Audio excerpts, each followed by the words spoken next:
There's so many people.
Amat koneksinya susah banget sih. Turun. Yang dinilai membahayakan kedaulatan negara, keutuhan wilayah dan keselamatan.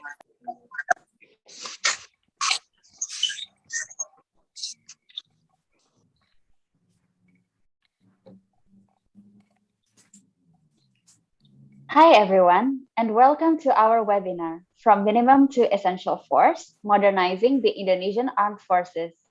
My name is Farina, and I'm from Semar Sentinel, and I am very honored to welcome our three speakers to the forum today, Mr. Evan Laksmana, Mr. Alman Helfas Ali, and Ms. Edna Caroline. This webinar will be broadcast on our YouTube channel and conducted fully in English. And each speaker will share his or her perspective for around 20 minutes, and my colleague, Fauzan, will support in moderating the webinar and the Q&A session.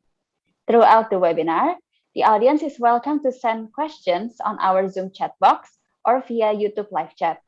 After the speaker's presentation, we will open a Q&A session to answer the questions that have been submitted either on Zoom, YouTube live chat, or previously submitted during the webinar registration.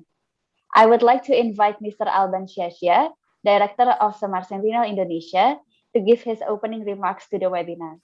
Please, Mr. Syasya. Thank you very much, Farina. Good day and welcome to our webinar. My name is Alban and I am the CEO of PT Semar Sentinel Indonesia. I am very pleased today to moderate this webinar with Fauzan, and it is actually our first webinar in English after two webinars and one open discussion that we held in Bahasa Indonesia. We decided to proceed with this kind of webinars as we received a large number of requests from observers, including foreigners with interest for Indonesia. And most of them were somehow confused by the announcement of a potentially new modernization plan and of course the potential extra budget that would support it. For years, Indonesia has used the Minimum Essential Forces plan, which was initially defined under three specific phases as a roadmap for the modernization of the national armed forces. The announcements of a new plan, dubbed as Essential Force Plan, has led to major interrogations. Is this change in terminology will lead to a major shift in modernization strategy and for a defense transformation in Indonesia, or it is only maybe what maybe someone could call a cosmetic change? The main questions are also about this concept.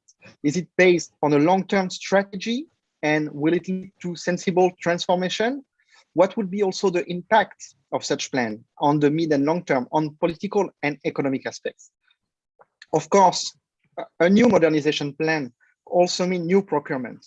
it has also led observers to try to get a better understanding of the regulatory context related to defense procurement. However, this modernization plan should not only be seen through the procurement lens, but also through the strategic change that it might bring to Indonesia. And this is why I would like to give the opportunity to our valued audience today to follow the presentation of these three outstanding speakers who are also friends, so we can combine the useful with the pleasant.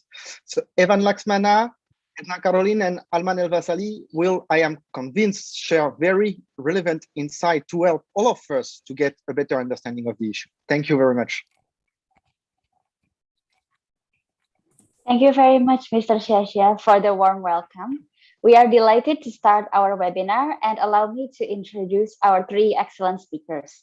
Mr. Evan Laxmana is a Wanggumu Visiting Fellow at the Institute of Southeast Asian Studies, ICS, Yusof Ishak Institute, and a political scientist and defense analyst with a focus on military changes, military and civil relations, and Indo-Pacific region. Mr. Alman Helfas Ali is a defense industry consultant at PT Semar Sentinel Indonesia and a previous Indonesian country representative for James Aerospace, Defense and Security. Ms. Edna Caroline is a co-founder of the Jakarta Defense Studies and a journalist for Kompas. We will begin our first session of the webinar with Mr. Evan Laxmana. To our audience, please do not hesitate to send your questions on the Zoom chat box or YouTube live chat. Mr. Laxmana, please begin the session. Thank you, Farina, and thank you, Alban, for the warm welcome. First, let me say thank you for the kind invitation for me to present some of my thoughts today. If you let me, give me 5 seconds to share the screen. So today I'll speak about the potential of a new long-term blueprint to succeed or to follow the minimum essential force that many seem to believe should be over by 2024. In various reports, we've known that the Defense Ministry currently is developing a new concept called Archipelagic Trident Shield, or Perisai Trisula Nusantara. In the various reports that we've seen and in various discussions, we haven't yet have a clear picture in terms of the full capability development. What we have are essentially some of the more thought out shopping lists for a procurement in terms of military technology, some parts that follow from the published National Defense Guideline issued last year in terms of the ideas about the defense of the major islands, which is somewhat of an outdated concept, but we can talk more about that later on. There's plans for a logistical hub and so forth and so on. So if you combine the National Defense Guideline document last year and some of the plans currently being developed for Archipelagic Trident Shield, it does seem like this is the beginning of a potential new post-minimum essential force plan. But my presentation, what I would like to talk about is mostly what is the ideal benchmark for a new blueprint to follow the minimum essential force. What are some of the key criteria that we should be thinking about when we want to consider how Indonesia can transition from the minimum essential force? But to do that, we have to understand the larger context in which, how did we get to minimum essential force? What are the key features of minimum essential force? And if we want to create an ideal context for the Archipelagic Trident Shield, we need to frame or think about the blueprint within a wider context of defense transformation. How do we think about those plans in an ideal setting? And then once the plan is officially out, we can start to think about how to measure those plans that will come out. Right now, it hasn't officially been put into a clear a document just yet in terms of if it's ready for release. But I hope that at least some of these conversations can follow. Once the official document is out, we can debate the document further and see which one we should develop further. So in terms of context, the minimum essential force came out of the post-1998 military reform and the democratic transition. There was a need in the late 90s and the early 2000s to move away from the politicization of the military. So a lot of the focus earlier on military reform was within the context of depoliticization, how to make the military extricate itself from politics and how to reform the wider security sector. Over time, there's a discussion about a wider set of defense transformation that includes a defense industry. It includes a wider set of changes, not just technology, but also doctrine, institution, training, education. That is the original idea, at least. But because the way the civil-military relations worked at the early 2000s, essentially what happens is that the civilian side surrender some of the decision-making over internal military policies to the military in exchange for the military essentially supporting the civilian government. And I think that has set in stone that a lot of the policies for defense transformation comes from within the military and less from outside of the military. And I think this is something that will help us understand a little bit why do we have a minimum essential force that's essentially not well developed. But if we want to look at defense transformation in a wider and ideal sense, of course, it's not just about politics and institutional regulation, but it's also about organizational structure, from promotion to welfare to education and training, as well as technology and overall military readiness. This four-part or four-pillar conceptualization of defense transformation is, of course, ideal. It's a theory about defense transformation, so it's not necessarily reflective of all of the realities, but the idea is that one component alone is not sufficient for defense transformation, which means focusing on political reform and then moving on to technology, but without fixing organizational and readiness issues, that's not sufficient for defense transformation. And the issue, of course, with Indonesia is that the sequence of how these steps happen over time also matters. If you had shift from political reform straight to technology without fixing personnel reform, then you have a potential problem down the line where the technology is either underdeveloped or unable to be used, or it may not fit the budget that we need, or it may not fit with the gaps in terms of daily operational needs versus strategic challenge. So the sequence of how you engage in defense transformation also matters a great deal. Over time, this is how Indonesia in practice seems to be progressing in that line. As I said earlier, we started off with some of the political side under SBY, Minimum Essential Force. We started with the technology side. And then with Joko Widodo in the last few years, we started to move and tinker with organizational side in terms of the expansion of the territorial command, Kogab Wilhan, the upgrading of key positions, and so forth. But of course, under the current defense ministry, there is a chance that we might restart the wheel, because it seems, from what I understand, there is somewhat of an unhappiness with the way the minimum essential force has progressed. So the current defense establishment seems now to want to restart the process of reinventing the wheel from scratch, whether it's the particular platforms, whether it's the particular capability, or the number and financing and the long-term planning. So there is a chance that if the new post-minimum essential force document is approved, that we might have to restart some of the technological plans that we've developed since the last administration. And it's not clear whether or not the next administration or the new president in 2024 will have the same mindset in terms of continuing on the evolution. Now, when we think about defense transformation, in particular with regards to the military defense posture, the simplest way to think about how do we plan for it is to look at it from really big things. Number one, are you designing a posture designed for strategic long-term threats, or are you designing it for short-term daily operational needs? The minimum essential force was originally designed for the latter. It's meant to help Indonesia deal or address daily operational needs. But of course, from those two big starting points, you have to think about what kind of strategic theory to guide the plan. What kind of structure do you want? What kind of capability planning have you developed? Are you using a scenario-based or capability-based? I personally think we shouldn't use capability-based, but we'll talk about that later on.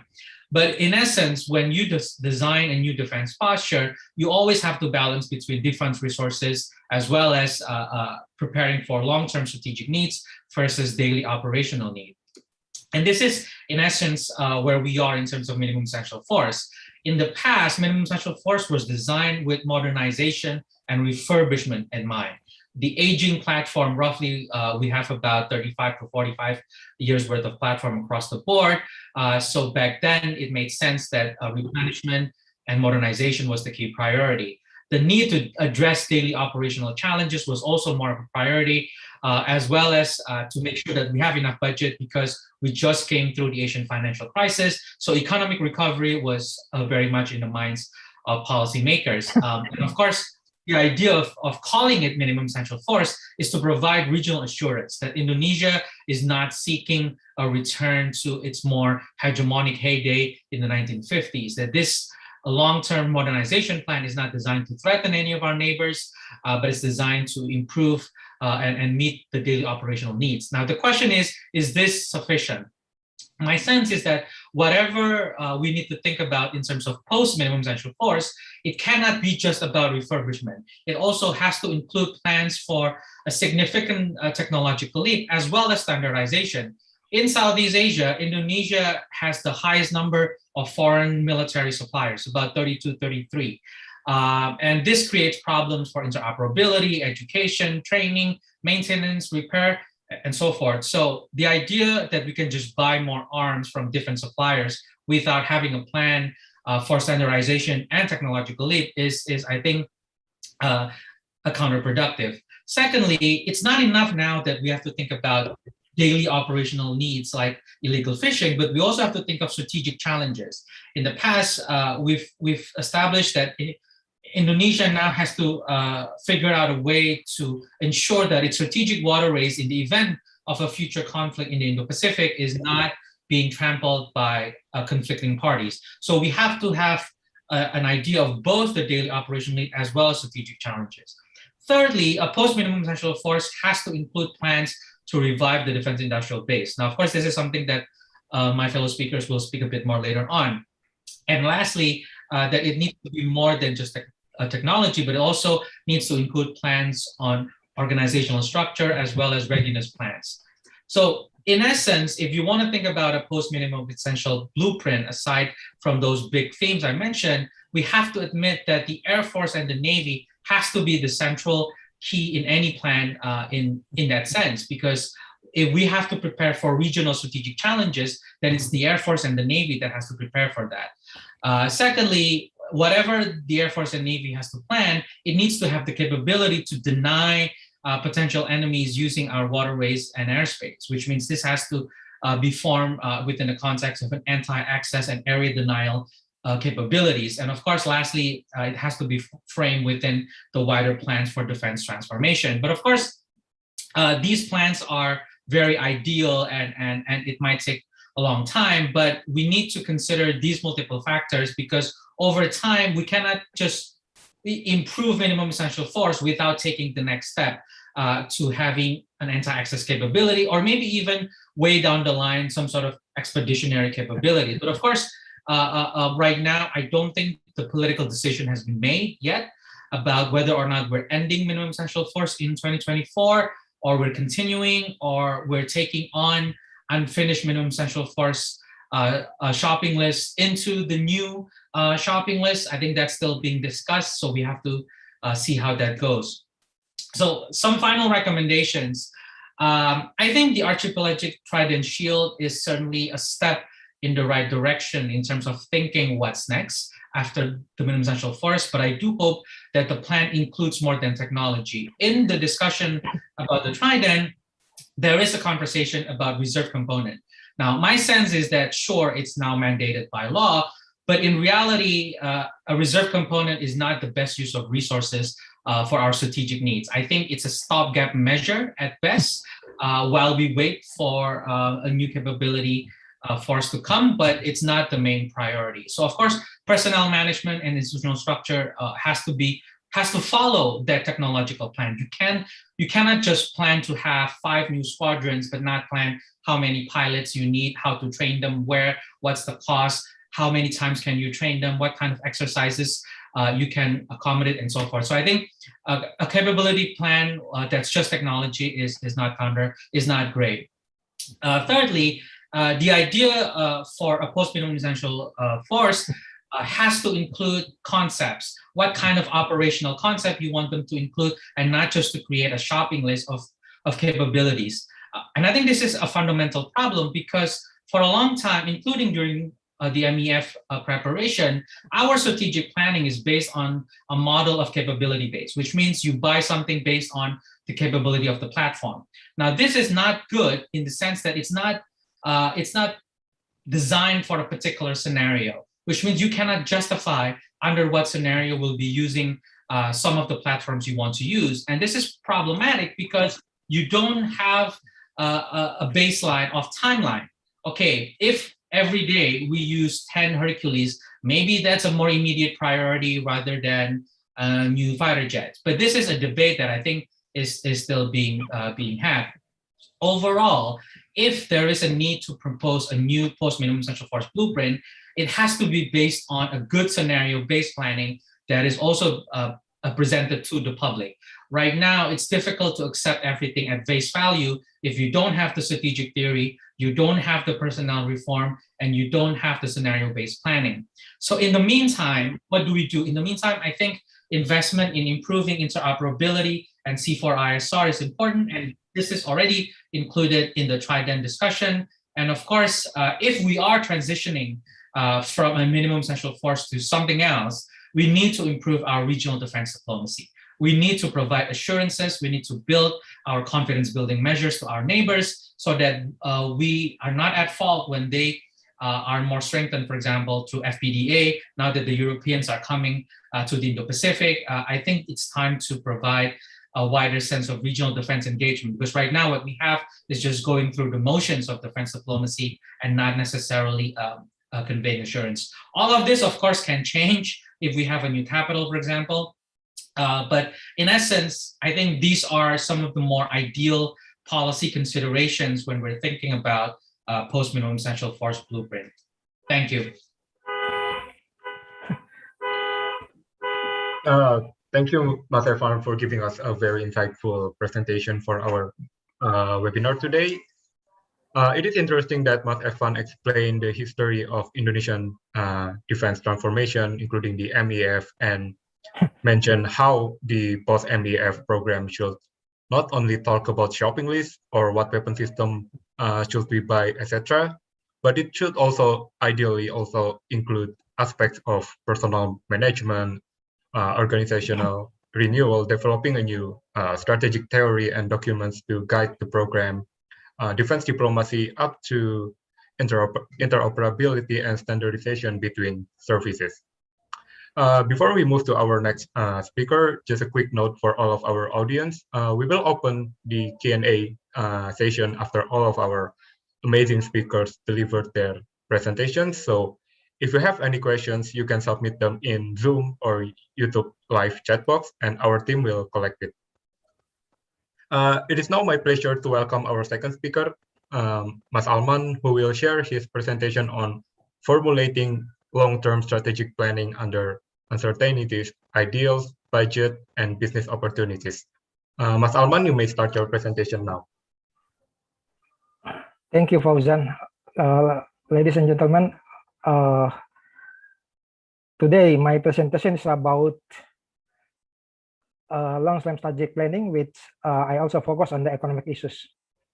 Because next please. Because you cannot speak about everything you want to buy without economy. On the other hand, economists told us that we all have limited resources, limited human resources, limited funding, and everything.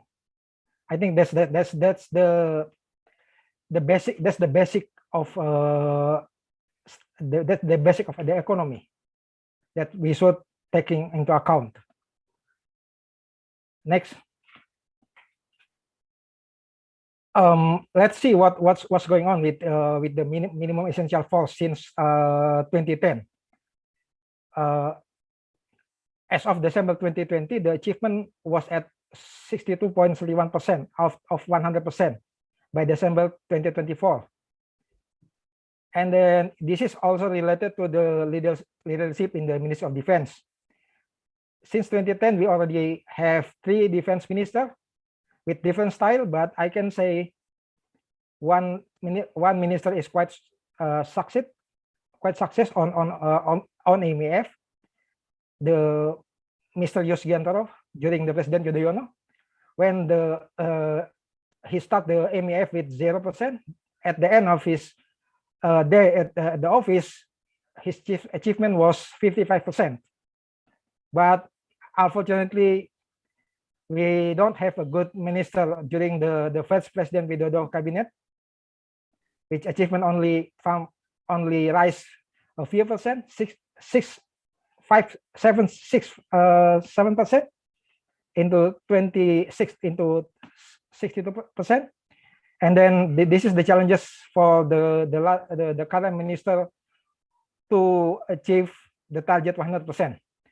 And as you understand, most of the defense weapon acquisition on the MEF are reliant on that, either foreign or domestic loan. And then the implementation of MEF also always affected by the economic situations. And the last one is about Teresa Gruska, which affected the MEF when the reset was failed after a political crisis in Ukraine in 2013, which followed by the Russian invasion to Crimea in 2014. And then after that, in 2017, the US Congress issued CAATSA, which affected our defense acquisition from Russia. Next.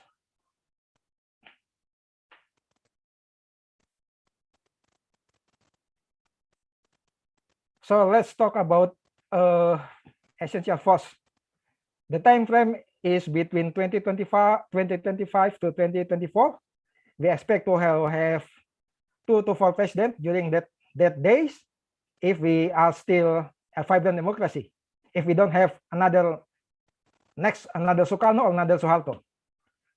And then also we are going to charting the uncharted waters. I mean, we don't know what the situation, politics, economics, and security situation between 2025 to 2024. Rather than it's hard to predict, and what we expect some turbulence and also daunting challenges. On the other hand, we should not forget about our challenges today in our before our eye, i.e. the global climate change, which also affected these nations. It is not just talk about sovereignty of the nation, but also the human life. Next one. So there are some challenges on the politics regarding essential force. The first one will there be any fundamental change on Indonesian defense policy? This is still big questions. Whether we are still adopting the current policy, the current strategy, whether we are going to we are willing to wage war on others' home, or we are still want to wage war on our home. It's not clear yet. The second one is about what is the shape of our strategic defense planning on the 2025 to 2044 time frame. Will there be any difference with MEF? It's a still big questions for me. And the last one is how to balance the world as it should be and the world as it is. You know, I think everybody know that we have issues when we try to balance between the foreign policy and the defense policy. In terms of, in particular, when you want to buy foreign-made weapons. Next, please. Let's talk about economy. So today we are under the siege of the COVID-19, and we expect that the next economy, the new economic policy, will set by the new president, which take office by October 20, 2024. This is also because the next president will also the first president to implement the MEF. So let's see what kind of economic policy he or she will adopt in 2024. The next one is, according to James, Indonesian economic growth in the long term is only projected with average between 4 to 5%. It's not amazing actually, because 4 or 5% is the normal one. Even some people said it is autopilot economy. Even without government hand, economic could grow on 4 or 5% on the normal situation, not the under COVID situations.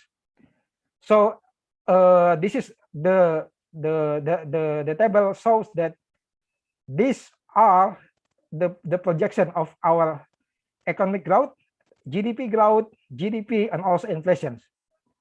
Please note that the year 2022 until 2025 is forecast. It's forecast. How about 2026, 2027? Nobody knows. After that, nobody knows yet. We should wait until next year and next year. This is how the economy forecast about on Indonesians Indonesia next few years. Next.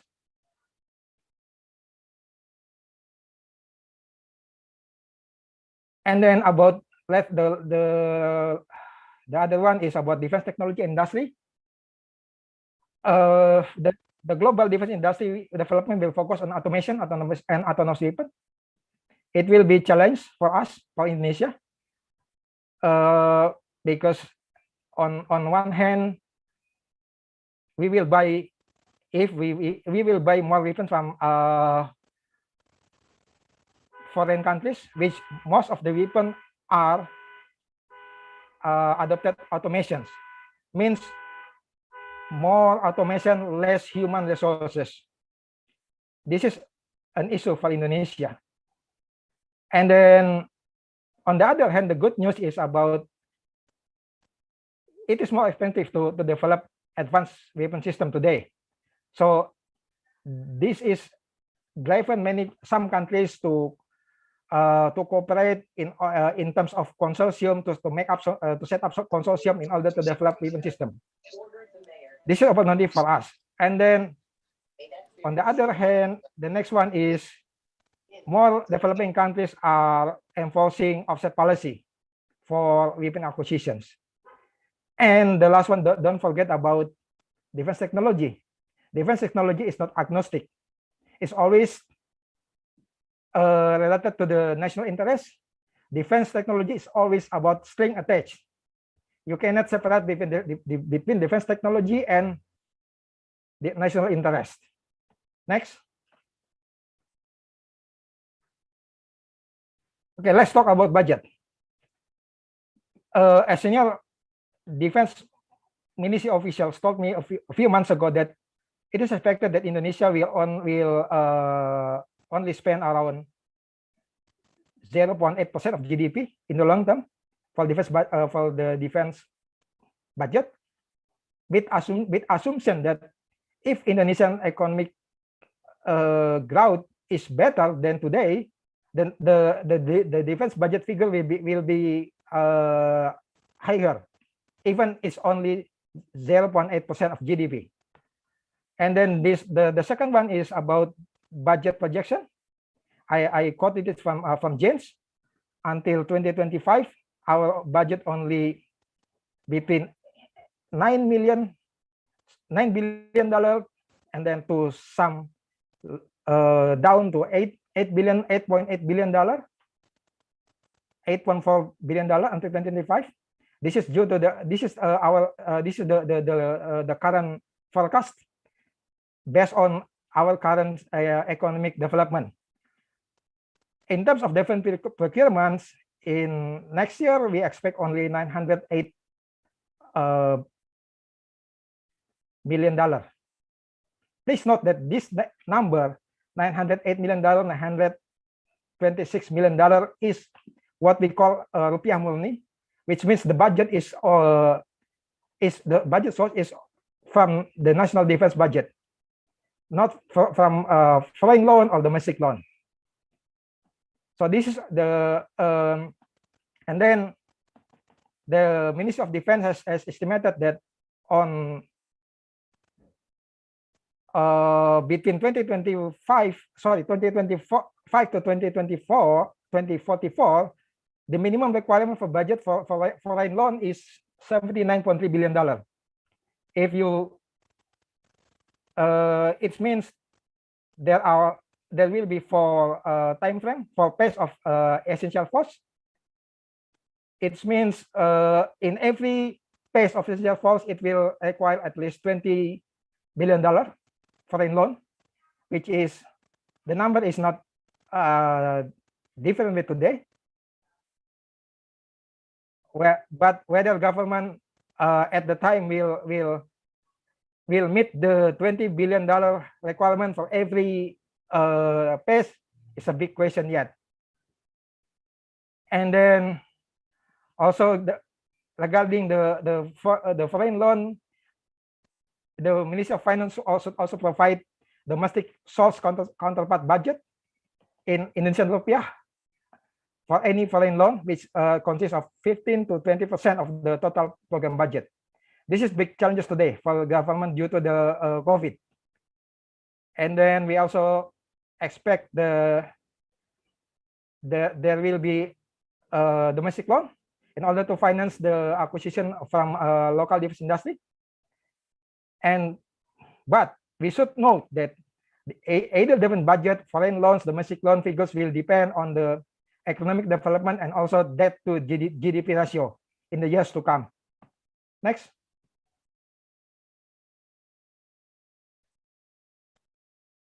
So what are the business opportunities here? The first one is we expect defense modernization will continue regardless of the regular democratic process in Indonesia. Whoever take office in the presidential palace, it is expected he or she will continue the defense modernization program. The second one is Indonesia's market is still attractive for the foreign lenders and also foreign EMs in decades ahead. Back to the defense procurement figure that I saw already. I saw previously. And then the next one is defense industry has a large opportunity to cooperate with foreign OEM regarding the offset policy. But don't forget, we have challenges. The first one is red tape. I think this is not the new one. For defense procurement, there are so many red tape. The second one is transparency. If you want to understand about transparency, just look at the case of Leonardo AW101. And the last one is defense industry, local defense industry capacity to absorb offset from foreign partners. Next. So I want to show you that this is about market potential index, which we compare certain nations in the region, which the number of this the range of this scale is 1 to 5. 1 means low attractive, high risk. 5 means high attractive, low risk. Indonesia is number 10 out of certain countries in this region, with the final MPI only 2.73. It's moderate, but still low. Between the scale is 1 to 5. This potential index are affected by defense budget, means defense investment, defense industry capability, procurement environment, market access, market status, everything. So in terms of potential market, in terms of business, we are less attractive, even compared to Singapore, even compared to Malaysia. Next.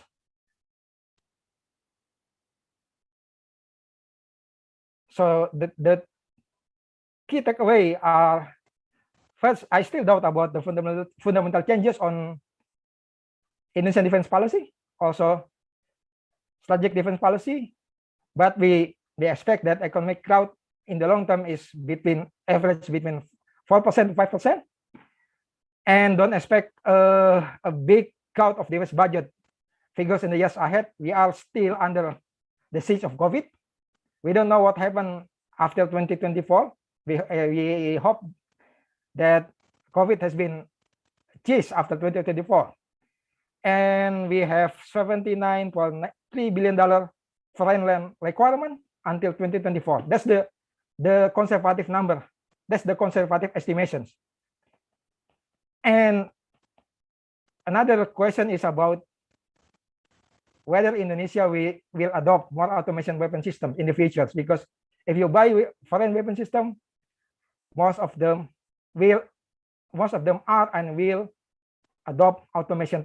Automation means less human resources on the weapon system, but on the other hand, you need a more skilled and more knowledgeable human resources.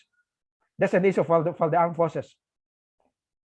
And in terms of business opportunity, the opportunity is promising, but you should be careful with some challenges like red tape and transparency issues.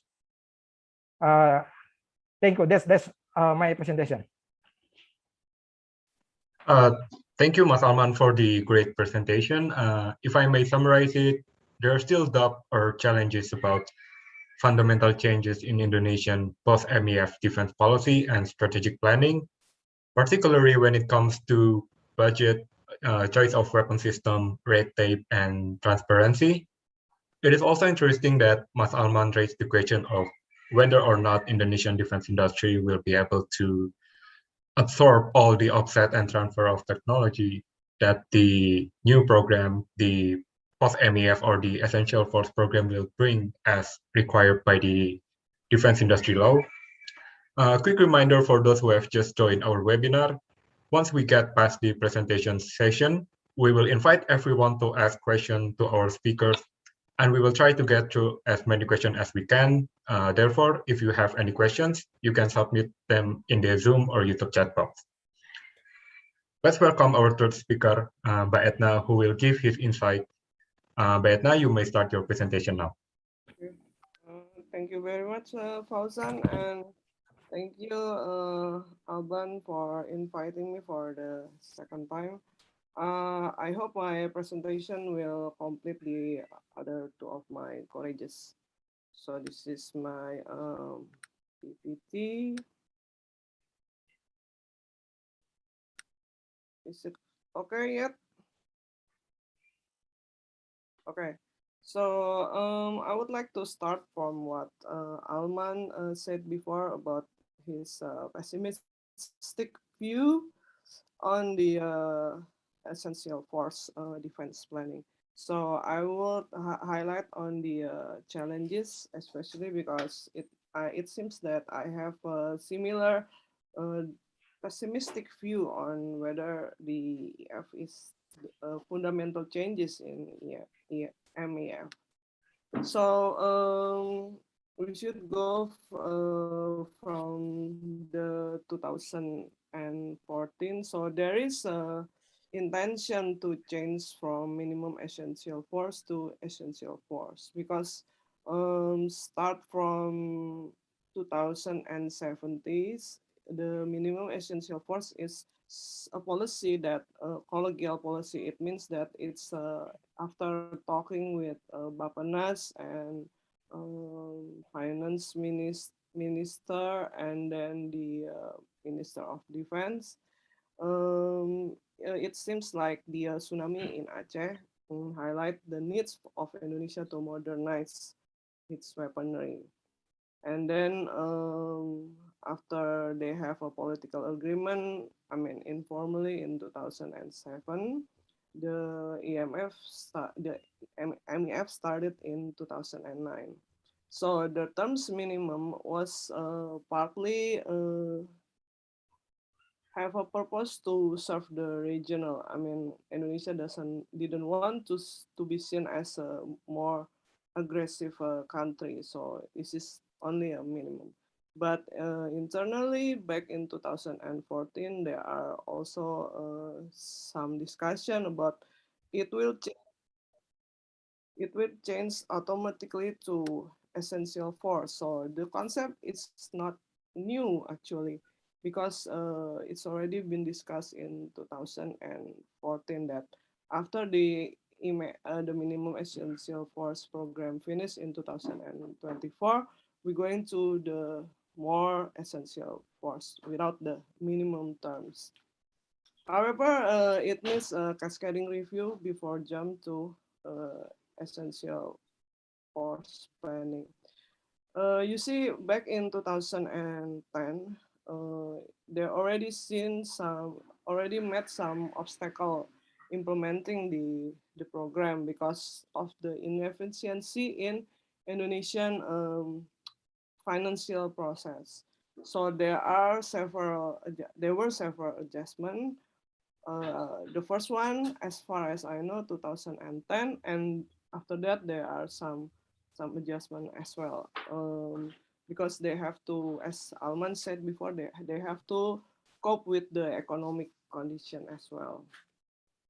And then, so before we go to essential force, we have to review the minimum essential force. As Alman also said before, the target is not fulfilled yet. It was only 65% of target. So this is already 2021, and we only have 3 years from now. I calculate myself based on the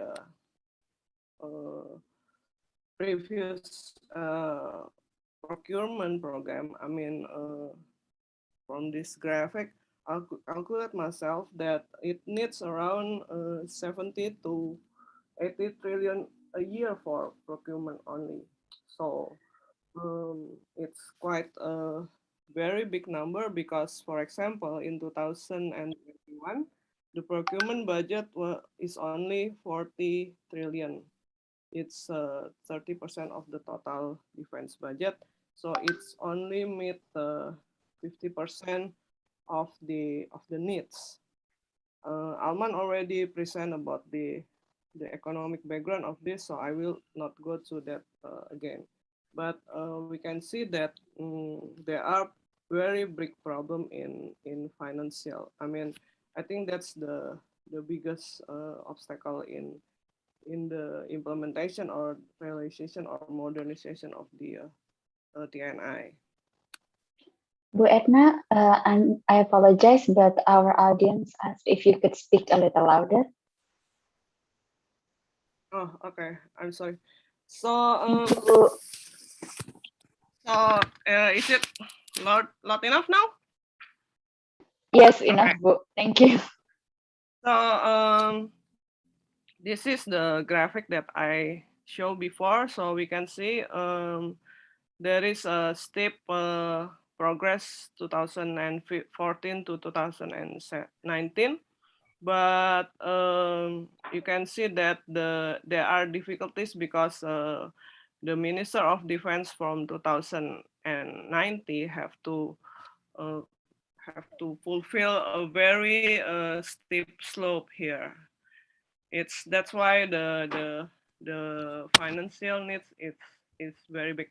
When I try to calculate if the amount of money, if the defense procurement budget is 70 trillion a year, so it's actually meet with the almost meet the number of what the what the Minister of Defense proposed in the Perpres draft. So the question right now is whether they're going to finish the MAF first or they're going to make a new one, and what will happen with the MAF, because we still have 3 years of planning. It's not clear yet. This is the process of making the essential force planning. So I have this I make this by reference to the minimum essential force planning process. So it should be that 1 year before the MEF finish, the Minister of Defense should make the new plan, whatever he wants to call it, maybe essential force. So it should be finished a year before the MEF finish. And then from that, they're going to make the defense posture, and from that TNI posture, and then for that the unit, I mean Army, Navy, and Air Force, and then from this posture, each of the TNI, I mean Army, Navy, and Air Force, they're going to make the requirement plan and then the technocratic strategic plan. Technocratic strategic plan is quite important because it's more like a ideal plan, more theoretical and more based on the analysis, and then from that they're going to make the real strategic plan, because sometimes or many times the something that you can get from theory cannot be implemented totally. So this is the logic of the process. If the Minister of Defense want to make the new plan after the MEF. So I'm going to explain the internal challenges. I will not go about the truly about the budget because Alman already explained it. But budget is not only about the amount of the money. Of course, we understand that there are very limited budget Indonesia have right now because of the COVID. But also there are some political economic interests among the elites. So which posts they are going to prioritize? I mean, who have interest in TNI modernization? As we all know that the Indonesian strategic culture is more in internal security. So as we can see these days, the imminent trend is in Papua and COVID. So the political elite already satisfied that the TNI can be asked to solve this thing. I mean, actually, I think this is civilian duties, but I don't know why. Maybe because the inefficiency in civilian bureaucracy, TNI become like general affairs in this country. And then like funding already explained, and then debt already explained. I mean, there is a problem in the amount of debt because there are limits in our regulation that debt should be lower than 60% of GDP. But we only have now is 42%, so there are still some room to maneuver. But the problem also with foreign loan is that the bureaucracy is it's very complicated. It needs months and more than 20 steps. I don't know right now whether they already streamlined the process, but this 20 steps it's still happened last year. So it's very complicated. I mean, if we now when we're talking right now, there's still no clearness about the foreign law that Prabowo proposed to the Minister of Finance. And even though the Minister of Finance probably or hopefully will agree on that proposal, there are still some long process on it. So it's very complicated. And then second thing is the internal challenge. Second thing is the organization. I would like to highlight on TNI, Minister of Defense, and other organizations such as Minister of Finance and also the Parliament. So from the TNI, sometimes there is an imbalance between operational requirement and availability. So the TNI wants a very high tech or advanced weapons. It's normal, right? I mean, that's their profession, and they want good stuff for them. But we cannot always have it, and it's not always available. And sometimes the country will not or don't want to sell it to Indonesia. And then also there is a lack in internal bureaucracy in Indonesia, or I mean in TNI or in the Ministry of Defense. So there are some process that took longer than it should be. Like for example, we can argue that the Green Book and Blue Book is quite late this 5 years. And then so it's the consequences of administration intricacy. And also corruption and markup, it happens in many level and many section of the process. I mean, I cannot speculate on who do the corruption and markup, but it seems like everything that involved in the process would like to have some peace for them in the process. So there is a breakthrough actually. I mean, that's why, as far as I know, that's why Prabowo went to several countries by himself, because he wants to cut the third party or the markup. So he wants to go to the producer or to the country by himself to make sure that there is no corruption and markup. This is my positive thought about him. And then the other challenges is the national defense industry. This is a very weak chain in the whole process, because we have problems in capital, human resources, and technology. While according to the regulation, we must involve the national defense industry, and it's our long-term goal. I will go through that later. And then this is the external challenges. I would like to highlight on this because the previous speaker didn't talk about this.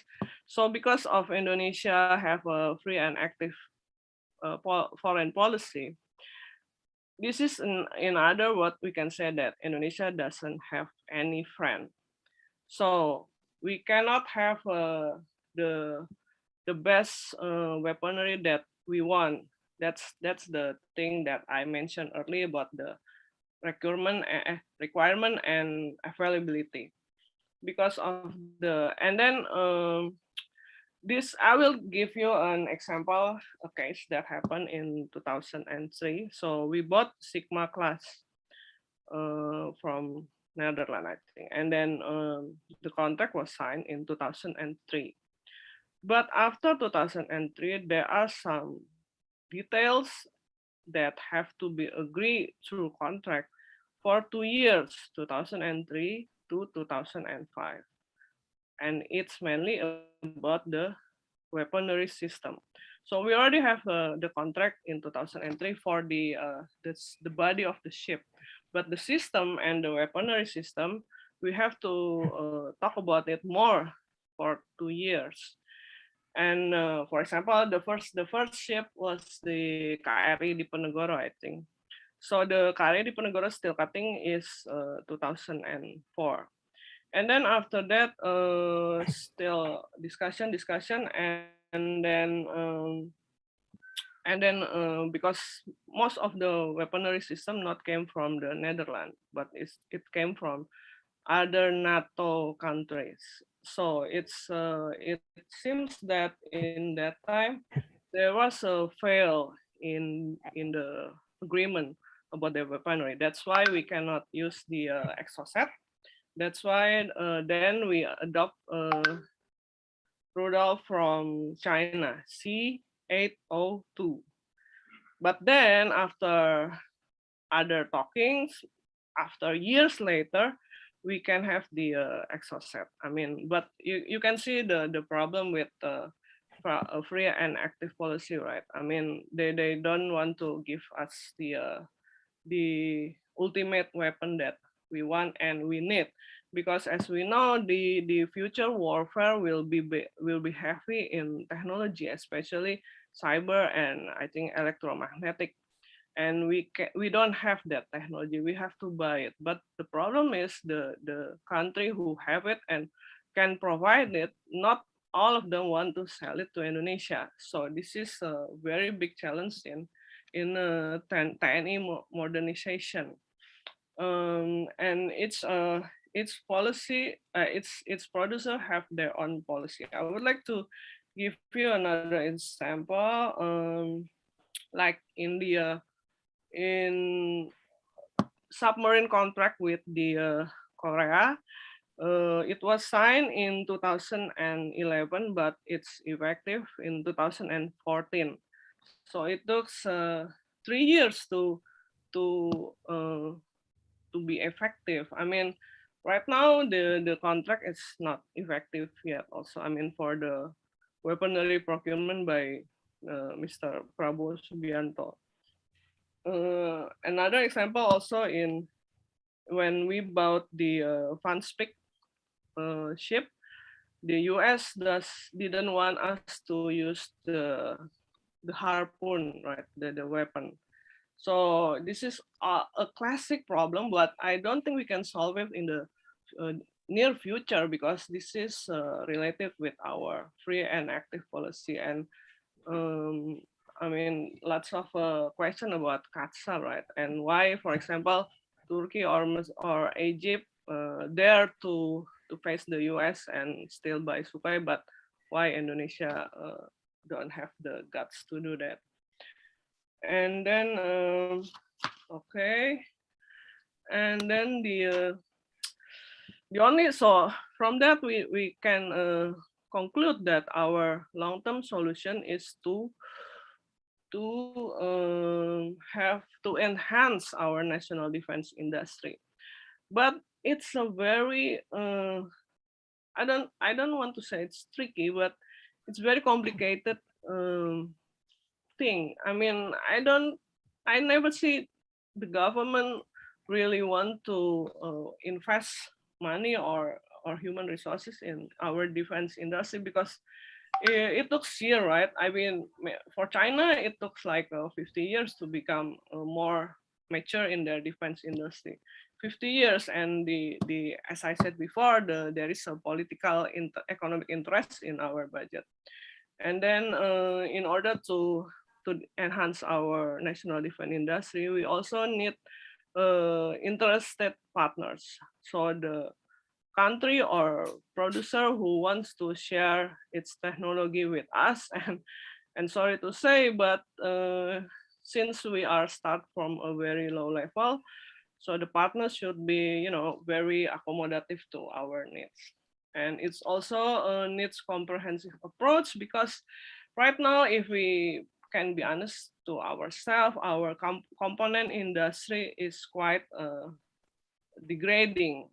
While in order to make a very good defense industry, you have to make a very qualified component. As you know, well known that military component is the highest grade in all the component rank. So it needs comprehensive approach. I glad to see that Prabowo wants to enhance Universitas Pertahanan, focusing on science and open some seats for the bachelor degree, but I don't think it's enough. I mean, we have to make a more comprehensive approach, even to teach more science from the elementary school. And then, so this is the answer whether the essential force is substantial changes to minimum essential force. Yes, of course, there is an intention because we need it, right? I mean, we can see in the from the graphic that the the amount of defense budget since 1988 is always below 1% of GDP, while our neighbors not only have a 3% like Singapore, but they have like more than 1.5%. So I think it's ridiculous for Indonesia to have a very low budget below the 1% GDP for more than 20 years, right? I mean, 24 years. So we have to have more enhancement in this. But as I said before, there are lots of challenges. And one thing for sure is also we have to observe the process because there are many variables, including MOD decision-making process. As Evan said before, we should start with the planning, not with the list, right? The list of the weaponry we want to buy, but we should know what is your plan, what is your strategic review on this, and then all the process, and then to finish it with the list. And then also we have to pay attention because 1,750 trillion is a big number for Indonesia right now. And there are also some public questioning the PTTMI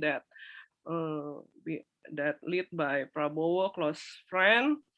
And there are some worries that we're going to buy used weaponry.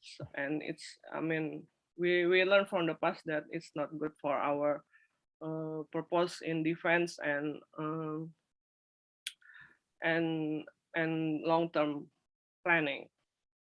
And the problem is when we are talking about essential force, which is maybe like a 20 years plan, there are also imminent challenges in front of us right now. I mean, there are internal and regional instability, for example, in Papua and South China Sea. And also, we also have a problem in readiness and compatibility and also maintenance. This is a very big problem. And as far as I know, the Minister of Defense tried to solve this problem. I mean, like for Sukhoi, they try to repair it in more proper way, so it will raise the readiness. But also, like compatibility, it's not easy, right? To develop a communication system between the fighter jets that came from the Indonesian Air Force, but sometimes they didn't recognize or they don't recognize whether this is foe or friend. So there are still imminent problem that have to be solved before we're talking about the next 20 years. Well, when we go through the 2021 State Defense Policy, the JAK Hanek, right, and then we can see that there are some priority in Army, Navy, and Air Force, and I can say that the priority is the fighter jet, submarine, radar, and long-range missile. I mean, this is not an easy thing to buy because of the previous problem that I explained before. And right now, as far as I know, Prabowo is traveling to Europe again, and he went to France, and I think he has to solve some problems on the fighter jets or subs, and he went also to London because as far as I know, the communication system in the Scorpion submarine from France is from UK. I don't know whether the UK already agreed to purchase to sell it to Indonesia or not. So the problem is quite complex. So I think I have a pessimistic. To be honest, I have a pessimistic thought on this, but we have to do this. I mean, to some extent, we must support the modernization of TNI because there is no other way. And then we will see what will happen next. And I hope Prabowo at least will have this priority. I mean, or will fulfill the needs of priority before 2024. Even though we know that it will not easy for him as well. Okay, I think this is my presentation, and I willing to receive any question. Thank you very much for your attention.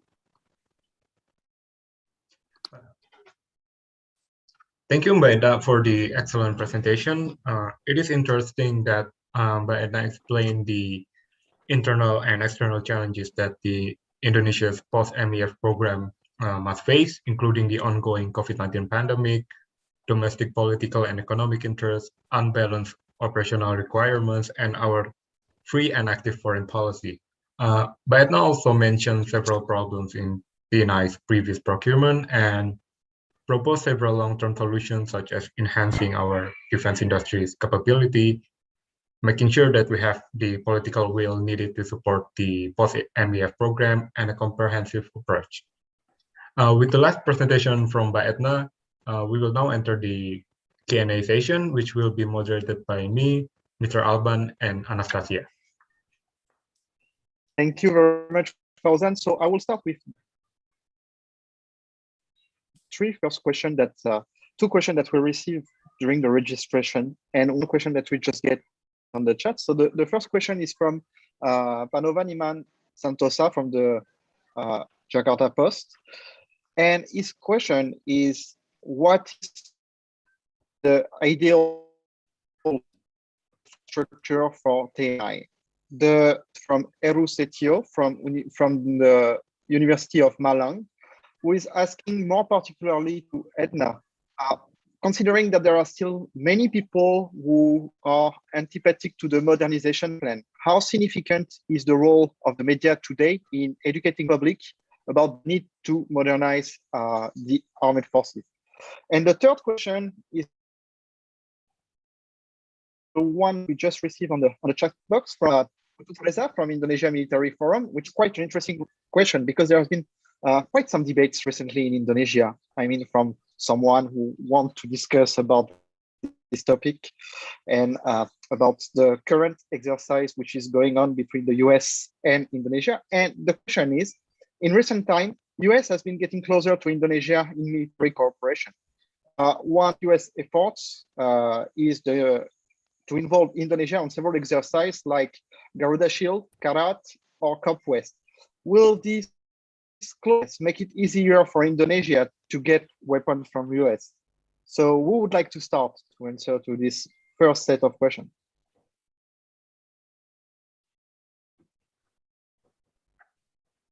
All right, let me get the first one.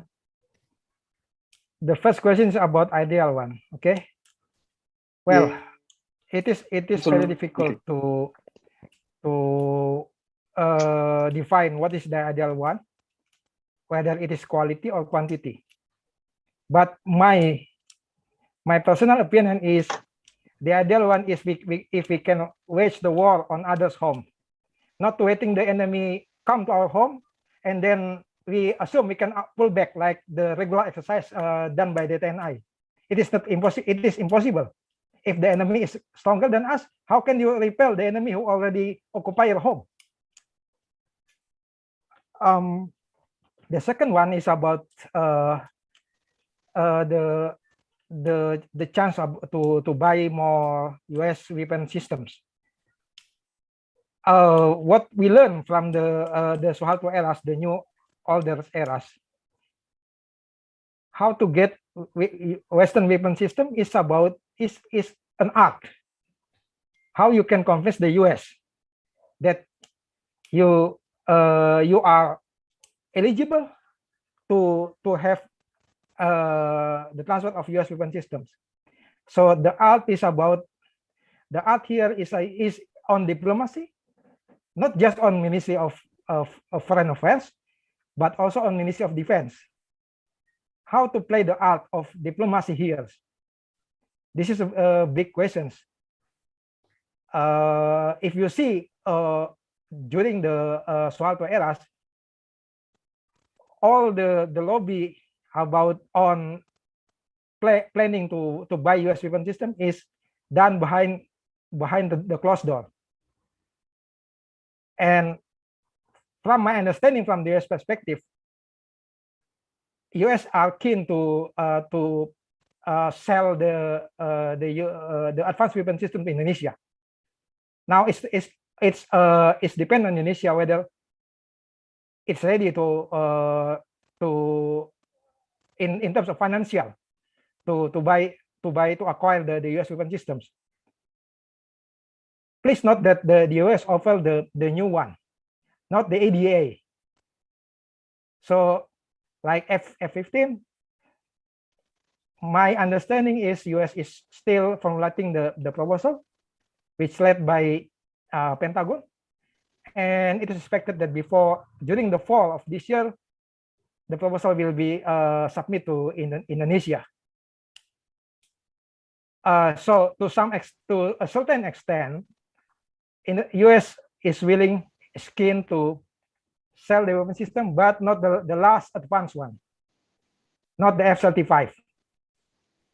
On the other hand, we should also employ what we have with the US today. Like we already have CISMOA, and then with the CISMOA, it is a framework for us to have the data link system like Link 16 and other secure communication system from the US. The problem is, as usual, when you operate others' weapon system, we already suspect about backdoor. Then, how to solve this? Make your own data link if you're worried about the backdoor. Thank you. Thank you very much. Maybe Evan, you want to answer to these questions? Sure. I'll try a couple. Ideal posture. I think in an ideal world, we being the military, I think should very much focus on both, obviously, the long-term strategic challenge, particularly with regards to potential regional conflict, as well as daily operational needs. The problem is that we tend to define threats very broadly, and that everything that falls under threats have to be dealt by the TNI. That, I think, is a recipe for under development, because we don't have the resources for everything under the sun. So there are things that the military has to let go, and there are things that the military has to focus more. So for me, ideally, the tip of the spear in terms of the military's force capability has to be on strategic challenge first, because the TNI is originally designed for the survival and the sovereignty of the state, and not just daily operational needs that are not threatening to the survival of the state. So for me, that is the first and foremost, the most important task. And then secondly, you agree to let go some of the security challenges that's not strategic to the non-military sectors. But this is, of course, very ideal, because if there's an implication with regards to budget, that might be tricky. Second ideal component of that posture is obviously not the size of the defense budget, but the allocation of the defense budget.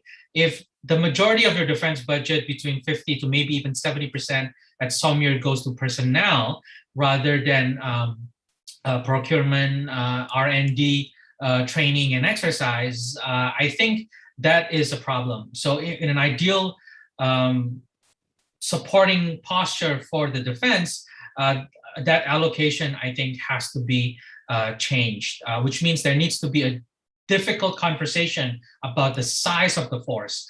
And now you want to add more and elevate some territorial command structures, add reserve component. There needs to be a much more difficult conversation about resource allocation that we haven't really quite figured out. And lastly, I think on posture, it is also very difficult when you sustain a hybrid order of battle in terms of foreign suppliers. 33 foreign suppliers is just way too much.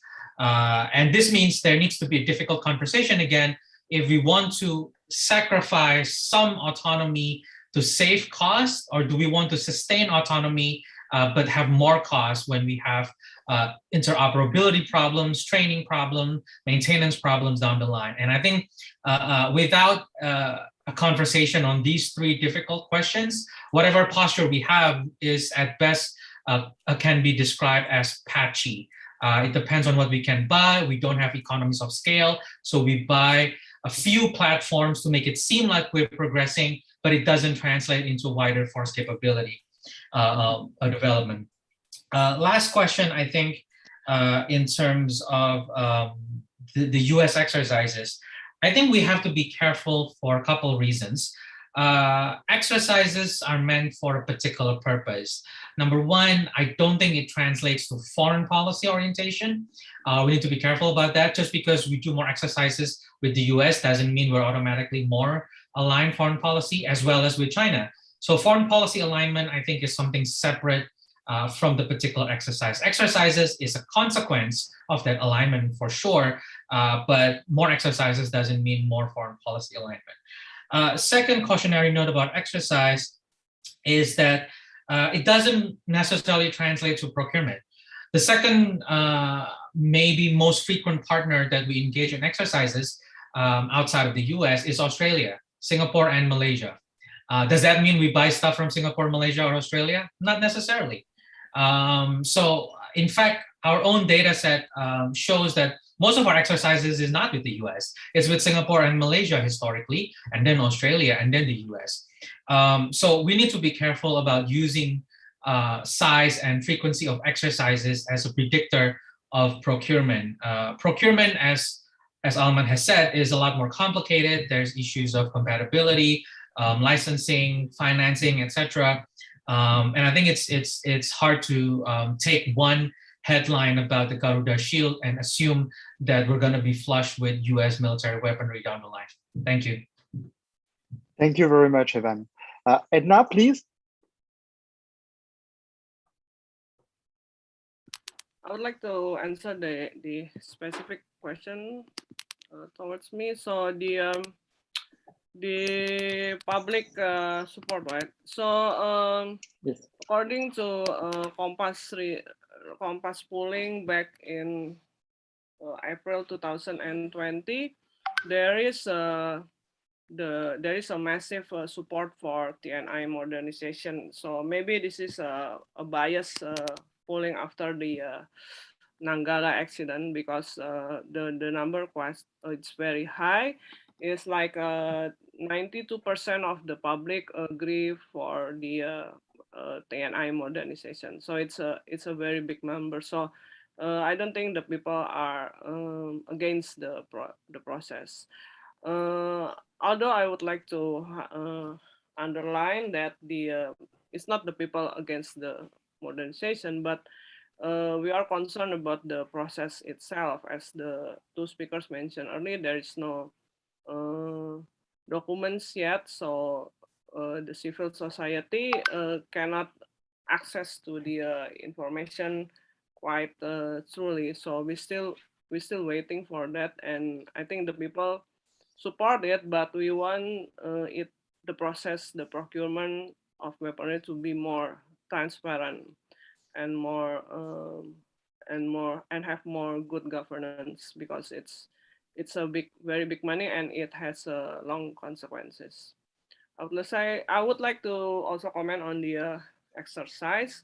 Um, there is a huge sympathy for the Garuda Shield, but we must also see that it's already 15 times, and I don't think it's very significant in foreign policy or defense policy as well. But there is there is a good sign that we are have that exercise, because many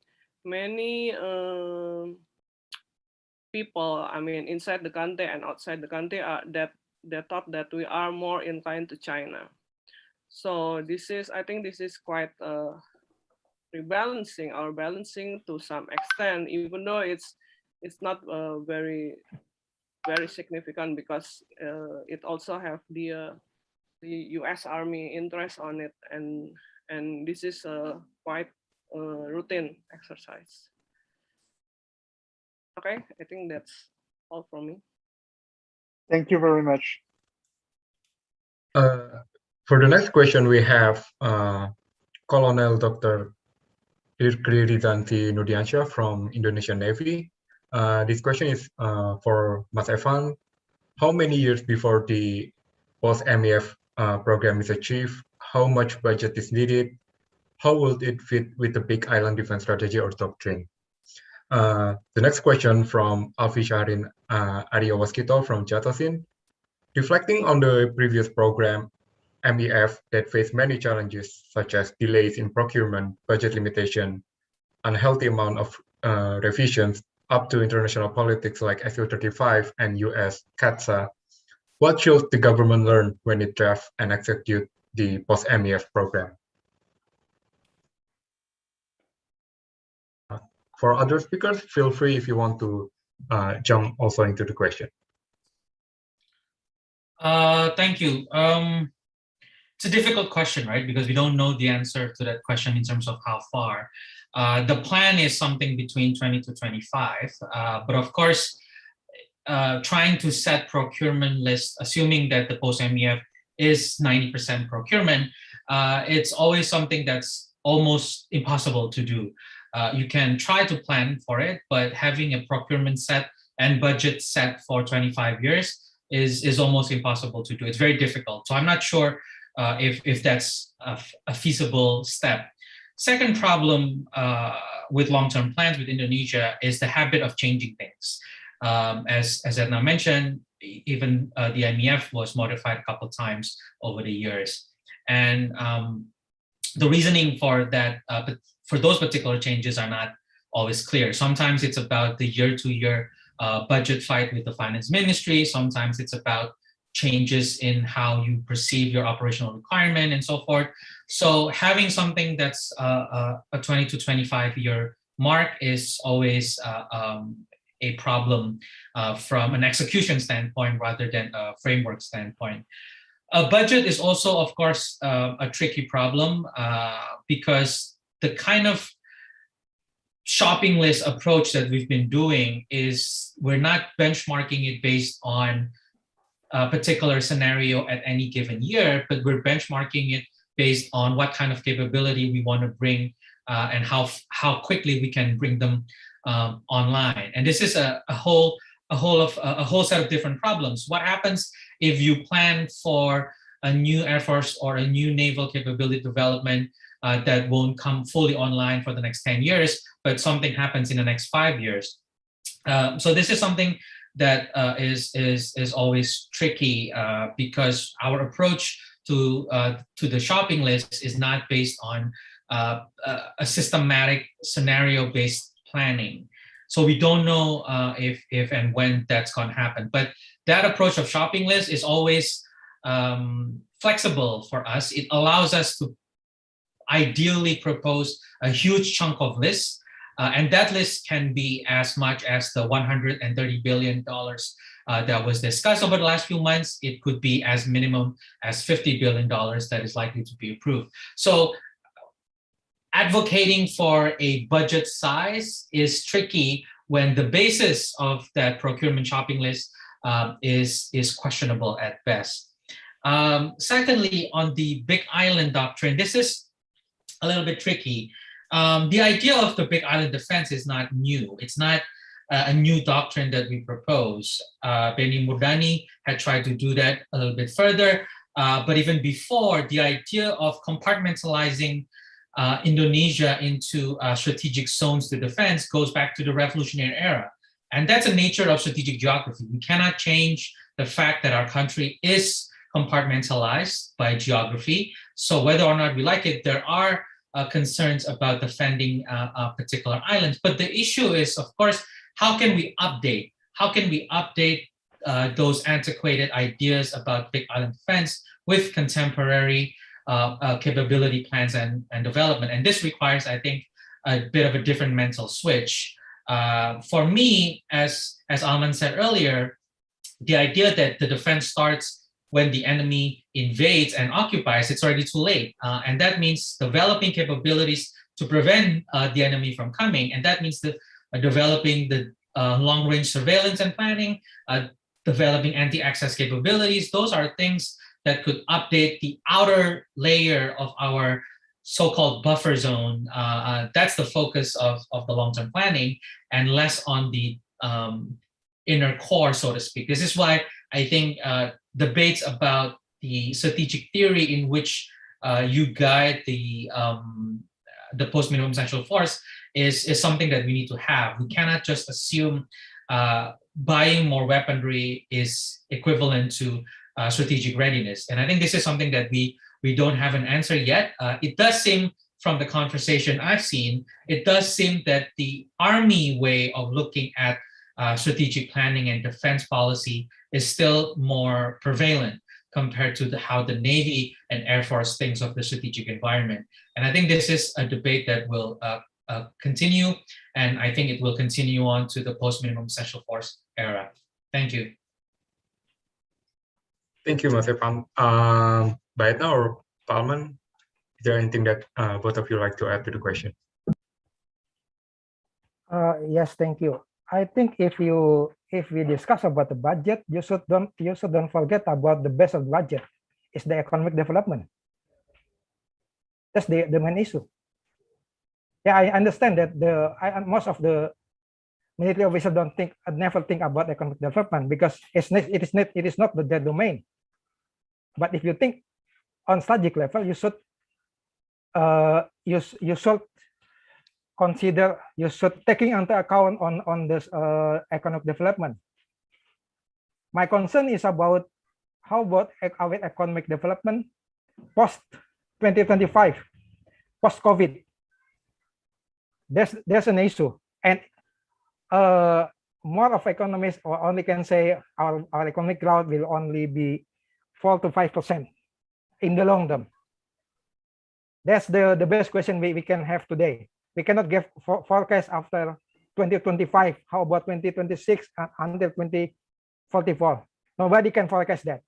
Forecast is only, let's say, reliable, valid for 4 to 5 years in terms of economic, also in terms of strategic development.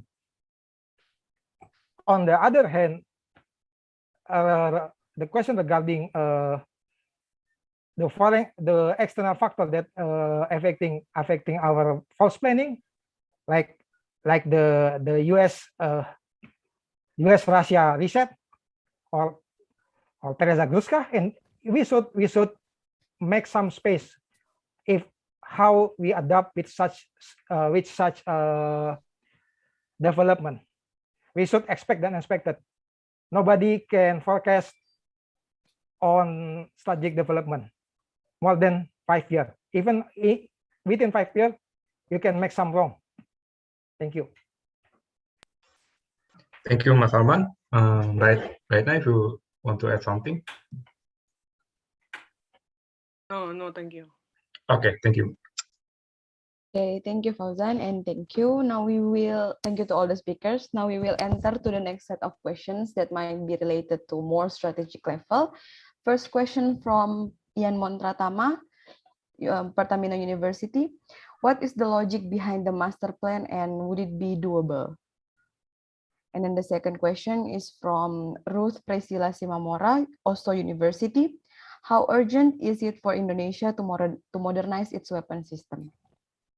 I think we will go to the first question for Bu Etna. Okay, thank you. I think that's the big question, right? We can only create in our minds or speculate on the logic behind the EF program. I mean, because as the other speaker Evan and Alman said before, that there is no documents yet on the strategic defense review or the posture or the strategic planning on defense. So because the list of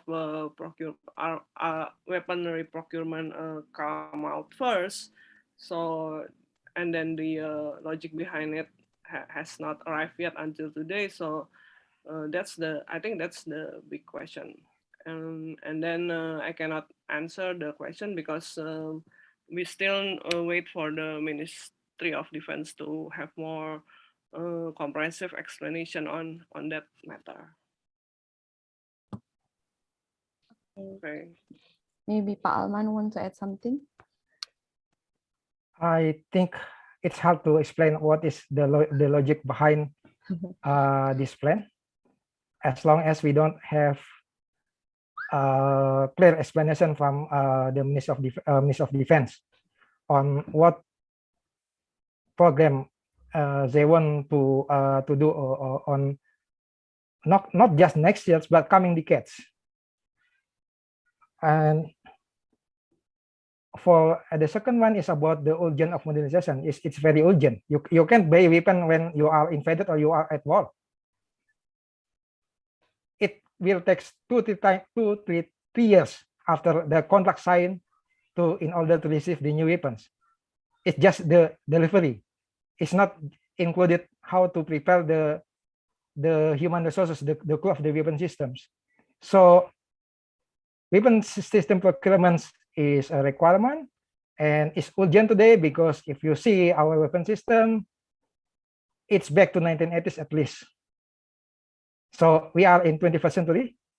Our strategy should be in 21st century strategy, not 20th century or mid 20th century. And that technology adoption is also required for the 21st century strategy. My emphasis is you cannot buy a weapon like you buy some food and on the street stall. Thank you. Please, Pak Evan, if you have something to add. Not much, just very quickly, as both my panelists have, co-panelists have mentioned, without an actual document at hand that's detailed, it's hard for us to infer just based on a few presentations or a few conversations here and there. But in whatever small plans or ideas that we can see privately and in public, it does seem that procurement remains the driving logic behind whatever comes next after the minimum essential force.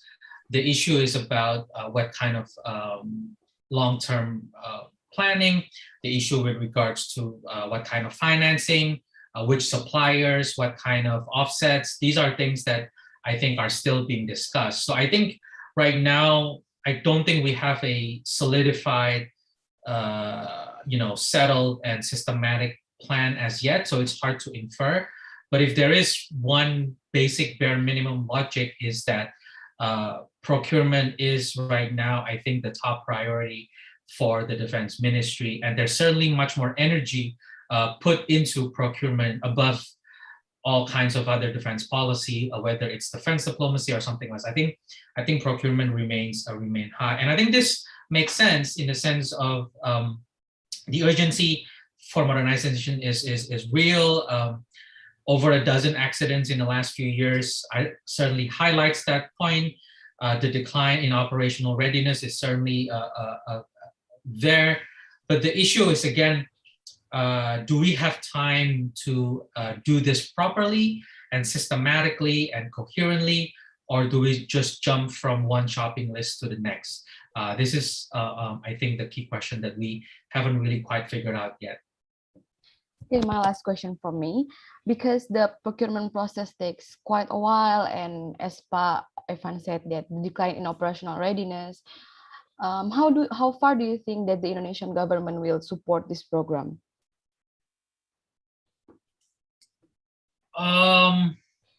First of all, the Indonesian government is not a black box. There are competing actors within the Indonesian government. Just because one ministry says yes, that doesn't mean the other ministry says yes. And defense procurement is a multi-agency process, not just between the defense ministry and, let's say, Bappenas or finance ministry, not to mention the political support from the president, but also between the defense ministry and the TNI headquarters. There's still some unresolved conversations between those two as well. So when we think of the government, we need to be precise. Who do we mean when we say the government? In general, I think across the board, in principle, from the DPR to the president to the ministries, I think all can support, as Edna says, the idea that we do need to engage in long-term massive procurement. I think that part is not in doubt. I think everybody supports that vision. The issue is, how do we execute it in a way that's not just systematic and strategic, but also transparent and accountable? And I think this is, then you have to open that black box of the government. And this is where I think the direction of procurement, in terms of the timeline, in terms of the specific items, in terms of the particular suppliers, in terms of the offset, not to mention now with the omnibus law, it allows private companies outside of state-owned enterprises to also play a part in defense procurement. I don't think we have quite settled yet how this is all going to work within the bureaucracies and between the key players. I think we're still searching. I think the energy is there. What we need now is the strategy. Thank you. Right, okay. Pak Alman and Bu Etna, if you want to add something. I think the current administration is supporting the defense modernization at least until 2024 in terms of financing, but nobody knows after 2024. We expect we have new president in 2024, so let's see after 2024. My understanding is the current administration will support the modernization, but how much the budget will funnel is still a question, because as I said before, we are under siege of COVID. Yes. So the black box is after this, after October 20, 2024. Thank you. Okay, Pak. I would like to add something that Yes, please, Bu. agree. I think the current government will support the Pak Prabowo proposal to some extent, maybe like 20 or 30% of it, because there are support to TNI modernization. But we also have to add to the equation about the political consideration. There are some nuance in the elites about the next election, and it seems like Prabowo is going to run again. So the elites also pay attention to this matter. So, and I think it will affect the support to Pak Prabowo.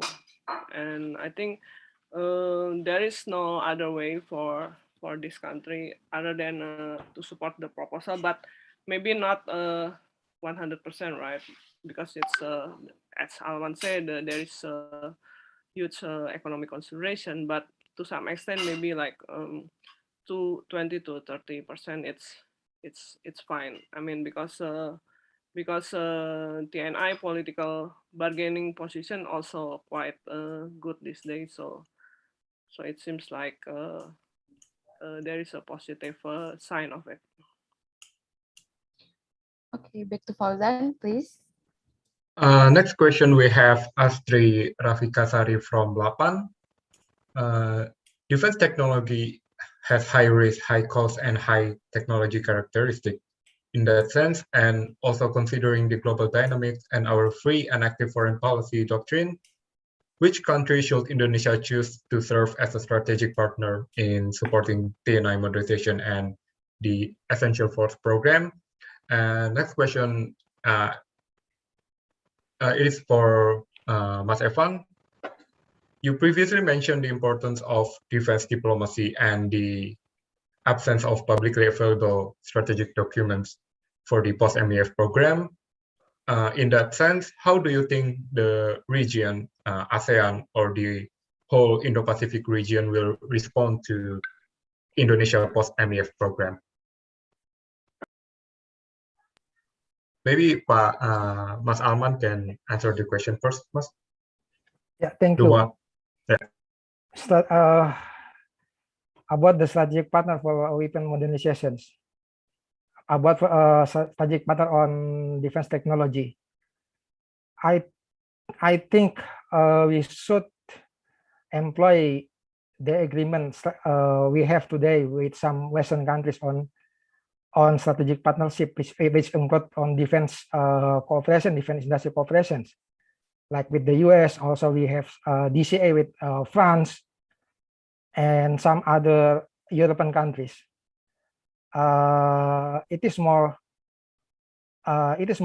feasible to some extent.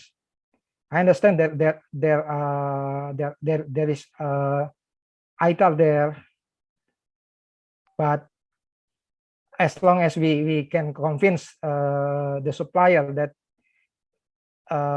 we are eligible, we can meet their requirements, then Western countries still the best option to be a strategic partner on defense modernization. And to be honest, I don't think China will be another reliable partner for this issue. We have bought some Chinese-made weapons, and we can see their performance. So I don't think China is an option. On the other hand, our possibility for enmity is more with China than against China than against Western countries. Thank you. Thank you, Mas Alman. Maybe Mbak Edna, if you want to add something to the question. Thank you. I think I agree with Palman that Western country is the best candidates, and maybe also its allies, right? Like I think Korea also a good example of it. But and then the positive sides is that offset and transfer of technology is the new trend for developing countries to as a part of the contract in weapons procurement. So it's become new normal for the Western countries or other producer to have a TOT also. And I think the problem lies not only in the other country, but also in our country, whether we have the capability to absorb the technology, especially in terms of new technology.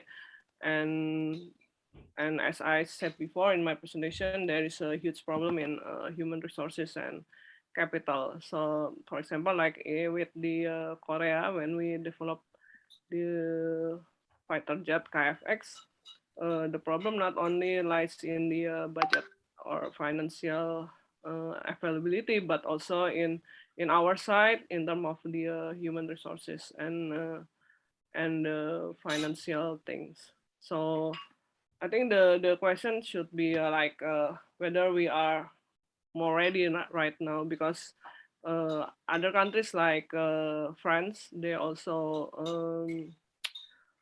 offer a very good terms in TOT and offset, but the problem is some of the domestic industry cannot absorb it. So the TOT then, or the local component came as a building, not in the technology form, but they will build a base, naval base in parts of Indonesia. So it will count as a local component, but actually it doesn't contribute anything to our technological advance. I think that's all from me. Thank you, Mbak Eta. Mas Evan? Sure. First of all, on the strategic partner, just really quickly, I think we have accepted, or at least we chose to trade autonomy for cost. I think there was a deliberate choice about 10, 15 years ago that we were gonna diversify our suppliers as much as possible. This is, of course, in the context of the US arms embargo back then, but I think that has led us to a path-dependent trajectory where we now have to buy certain types of platforms from certain types of suppliers. Over time, that has compounded, I think, the problem that we have and the cost between interoperability, training, maintenance, and so forth and so on. So I think for me, the consideration whether or not we should choose some countries over another, yes, I think we have to separate foreign policy consideration. I think you can still buy some types of weaponry from one country without automatically making yourself align foreign policy, let alone in terms of formal alliances. So I think there is a myth that keeps being perpetuated that we have to diversify because we have an independent and active foreign policy. I think that's a myth. I think this is a cost problem and an autonomy choice. So I think we need to consider at least the possibility what happens if we seriously want to modernize and deploy effectively and reduce costs. Maybe we should reduce that diversity in supplier. What happens if we move from 33 suppliers to 10? What happens if the majority of our Air Force comes from 5 countries, not 12? These are things that I think we haven't really discussed quite detailed, but I think it's something that we have to at least debate. I don't think we've reached that point yet between autonomy and cost. The more we push forward the idea of autonomy because of free and active foreign policy, I think the more costs gets bloated. So I think we need to separate free and active foreign policy and partnership for procurement. Now, in terms of defense diplomacy and ASEAN and how would the region respond, this is where Indonesia needs to find non-ASEAN options, at the same time not exiting ASEAN. ASEAN remains an important signal that Indonesia is prepared to strategically self-restrain. ASEAN was created as that reasoning, which is Indonesia is willing to listen to the collective voice of the region. In return, Indonesia leads ASEAN. But of course, I think in practice, if we were to move from a minimum essential force posture to whatever comes next, and that means that we have a much more robust defense capability, I do think the reassurance remains needed, both in terms of ASEAN as well as non-ASEAN. The issue, I think, we have a good relationship through ASEAN, but in practice, the relationship Indonesia has with individual Southeast Asian countries are patchy. We're pretty good with maybe Singapore, Malaysia, and to some extent Philippines, but we're not really good with the rest. With Thailand, with Vietnam, Myanmar in particular, we don't have a good sense of how things are from a bilateral standpoint. We don't even send our best diplomats sometimes to those Southeast Asian countries. So we do think, I do think we need to invest a little bit more in the bilateral defense relationship between us and Southeast Asian countries first before we expand to the wider region. And I think this is important because we've seen the trend of European powers becoming much more present in Indo-Pacific. Malaysia and Singapore are now welcoming the UK's enhanced role, the strategic tilt. That means a strengthened five-power defense arrangements. And I'm pretty sure not everybody in our defense establishment are particularly happy about a revived five-power defense arrangements. So there are ways, I think, that we need to address the deteriorating strategic environment, but without necessarily signaling that we're abandoning strategic self-restraint. Because I don't think our goal is revolutionary in the way that Sukarno thought about it in the 50s, in terms of remodeling the region in our own image. I don't think that's the case, but it is, I think, a difficult problem. But the problem is we don't have a blueprint for defense diplomacy. There is no equivalent for defense diplomacy in terms of long-term planning. We don't have a white book of defense diplomacy, for example. In the past, in the last administration under SBY, defense diplomacy was elevated at a higher level, but now I think we're just going through the motion. Fine, we'll follow on our existing commitments, but we don't have a more systematic and purposeful blueprint of how to engage in defense diplomacy. Right now, it's all about procurement. The rest, fine, we'll do with our existing commitment. What's next and how, we haven't quite figured that out yet. Thank you so much, Mas Evan.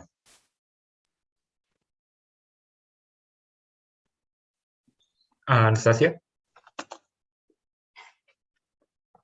Okay, thank you, Fauzan. My next set of questions will be related into the more of operational capacity. First, from Dedi Dinarto. It was intended for Pak Alman, but it's okay if the other speaker wants to add. The question is, Indonesia is interested in the pursuit of modular surface combatants. What are the potential challenges for the Indonesian Navy out of this procurement plan? And then the second question is from Angga, Tweet Militer. How to overcome international resistance among the services to modernization or a transformation outlined by the Ministry of Defense? And then the last question, in your personal opinion, has the Essential Force program taken into account the technological adaptation aspect and technological development within the next 10 years? Who wants to answer first? Maybe Alman? You're still muted, Pak, sorry.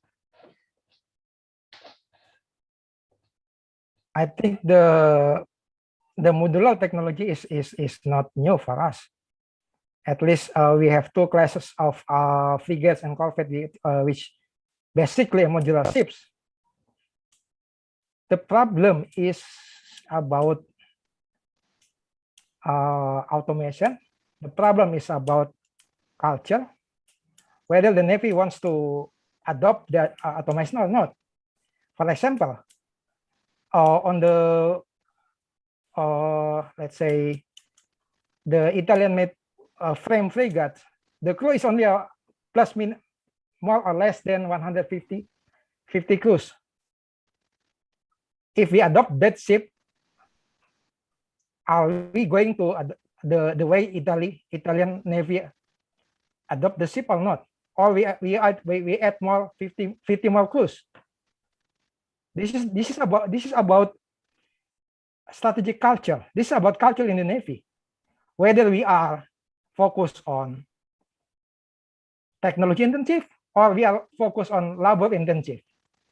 It is still a big question when we are coping with automation today and in the years ahead. It is about culture.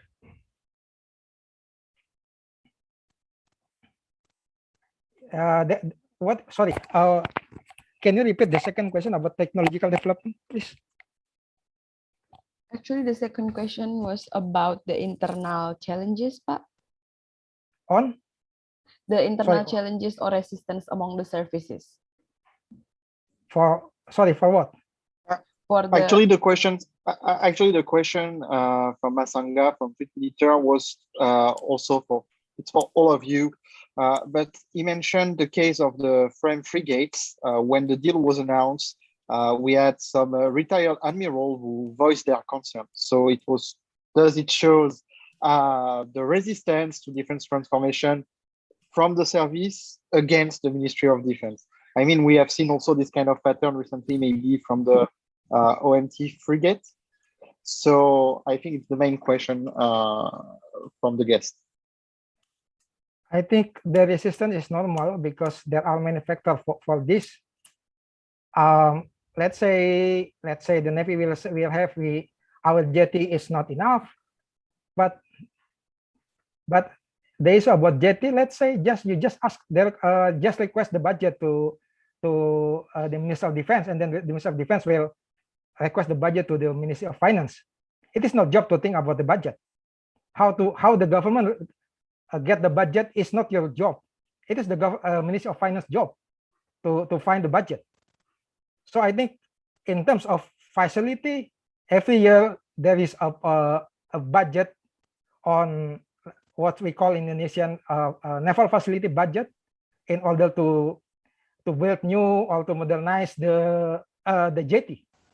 So on other issues, we are talking about, my perspective is about business rivalry between some European OEM in Indonesia.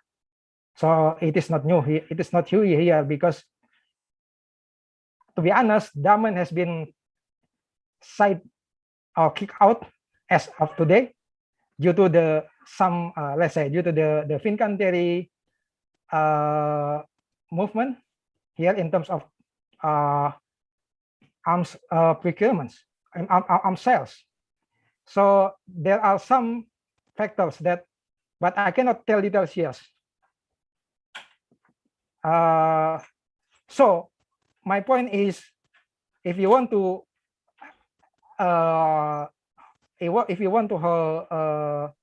change in the way the TNI on terms of their culture to operate payment system, it should be driven by external factor. You cannot expect that TNI will change that internally because they are already in comfort zone. Thank you.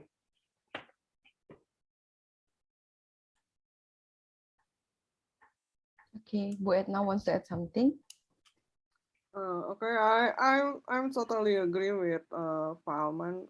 The debates usually came from the inclination of some of the officer, whether they're active or not, to some product. Maybe this is because of the familiarity, or maybe other factor that Pak Alman even doesn't want to mention in this discussion. But I would like to highlight that in terms of civil-military relation, the Minister of Defense has the authority as the civilian authority to decide the weaponry procurement. Even though we also need top-down and bottom-up approach. I mean, the combination of it, and we also would like to see the Minister of Defense has more discussion with the TNI. But in principally, I would say that it is the Ministry of Defense who has the position as a decision maker on weaponry procurement. So I don't know how, but the TNI must see that the Ministry of Defense is doing their job, and maybe it's only about communication. I mean, other than other factor that we all know that some officers also have a more favoritism in some product. I think that's my point. Okay, Bu, thank you, Pak Evan. Yeah, I mean, just to support both Etna and Alman's point, I think there is a larger debate to be had about civilian voices shaping defense policy decision, including defense procurement. I think the way that the original discussion in the early 2000s to split the authority of the Defense Ministry and the TNI headquarters, I think left some legacy issues, and this includes the problem of defense procurement. I think this is an unfinished dialogue, if you will, between the Defense Ministry and the military headquarters. I think in the past, the idea was, in a much more simplified way, was that at least the service headquarters get to kind of come up with the operational requirement, propose and discuss with the Defense Ministry, and then the Defense Ministry kind of push that plan further to the Finance Ministry and so forth. But I think right now there is some sort of reevaluation of that system and rules, and whether or not the Defense Ministry takes on more of a determining role or determining portion of the operational requirement. I think this is still an unfinished dialogue about who gets to determine how the defense procurement process were to take place. The broader point is simply that outside of this intra-defense establishment debate, there is no outside voices. There is no strong role being presented by members of parliament, for example. There's no strong role from the president or the wider civilian defense community on some of these details. So for me, when there is a less push, because this is how it was set up in the early 2000s, when there is less of a strong voice from the civilian side outside of the defense establishment, from the president, from Komisi 1, from civilian defense community, it's hard to get alternative ideas on how to move forward. And I think this is right now what we're witnessing is kind of a, I don't want to say sterilized debate, but it is kind of in vacuum, that this debate only takes place between the Defense Ministry and the TNI headquarters and the service headquarters, and less involving everybody else outside of that ecosystem. And I think this is a broader problem of civil and military relations, as Edna mentioned. But whether or not that's going to change, I think right now, taking my cue from Mas Salman, this is not going to change until 2024. Maybe things will change in 2024 if you have a new administration, a new defense minister. Maybe the rules will be switched back to like it was before. But up until now, I think we are left with an unfinished dialogue between the service and TNI headquarters, as well as with the defense ministry. So the resistance that comes will be from both sides, from the defense establishment as well as from the military establishment. Thank you, Pak Evan. That was actually the last set of questions, but we still have a lot of guests asking more questions from the YouTube and the Zoom chat. So maybe if the speakers are willing to answer more questions, we can ask two or three more. Yeah, maybe we can take 2 or 3 more questions if it's okay for the speakers. Yes. Thank you very much. So the next question. Okay, yes, okay, please Dan. So the next question will be from Bagus Jatmiko from the Indonesian Navy. For all speakers, what aspect of military capability that need to be prioritized?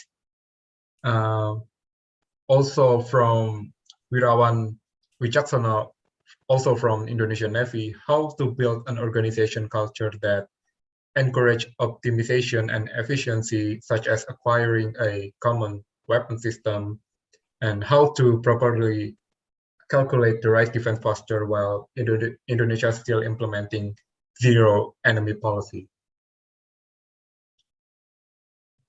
Maybe Mbak Etna would like to give her answer first. Okay, thank you. That's why on the first discussion, I mean, before this discussion, like several weeks ago, I mentioned about the importance of human development inside the TNI. So it's include culture and especially organization. How we change the internal culture in TNI, I think through the organization. But the problem is this is like eggs and chicken. Which one we need to do first? So I think that it needs a strong leadership inside the TNI to have more concerned on this because there is no other actor can change TNI because it's totally depend on themselves. Maybe the Minister of Defense can inflict some change also, but it's I think TNI is a very solid and hierarchical organization, so it have to change from inside. And I think the good side of this is that, to be honest, the civil society can have a hope to the new generation of TNI. I mean the person who's get inside the academy after 90 after the Reformation. So it seems like they are have more professional oriented rather than the previous generation. So since every military is a very conservative organization, I think the realistic thing is it's to wait. While as Evan said before, the importance of civilian defense community, we also must also strengthen ourselves and enhance our capabilities so we can go through together with TNI in this modernization process that start from the mindset and then go through the organization and human resources management. I think that's my point. Thank you, Mbak Etna. Maybe Mas Evan would like to give his answer to the questions. Sure. This is a difficult question, so I'm gonna say something that's unpopular in terms of priorities. The unpopular opinion, I think, is number one, right now, in a rough estimate, I would say that a lot of the force capability development is about maybe 70 to 80% about daily operational and maybe about 20% that's about long-term strategic.